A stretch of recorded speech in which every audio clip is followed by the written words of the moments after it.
السلام علیکم ورحمۃ اللہ وبرکاتہ۔ بسم اللہ والصلاۃ والسلام علی رسول اللہ، اما بعد۔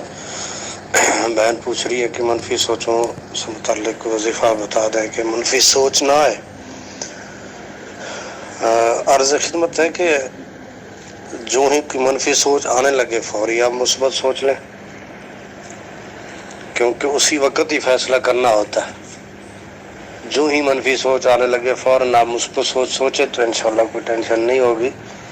جہاں تک کہ دعا کی بات ہے تو سورۃ فلق جو ہے نا اور سورۃ ناس یہ کثرت سے پڑھیں، کیونکہ یہ منفی سوچیں شیطان ڈالتا ہے، وسواس ڈالتا ہے، خام خواہ کوئی چیز ہو یا نہ ہو بدگمانی بھی پیدا ہو جاتی ہے۔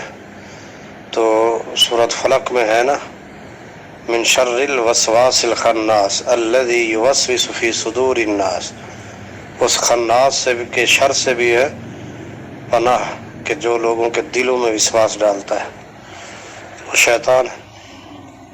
سورۃ فلق اور ناس جو ہے نا، فلق میں کیونکہ من شر حاسد اذا حسد ہے، اور سورۃ ناس میں من شر الوسواس الخناس، تو یہ دونوں صورتیں کثرت سے پڑھا کریں، اللہ تعالیٰ آسانی فرمائے۔ اور ایک ذہن بنا لیں کہ کبھی بھی کسی کے بارے میں بدگمانی نہیں کرنی، بس انشاءاللہ اللہ تعالیٰ آپ کی مدد فرمائے گا۔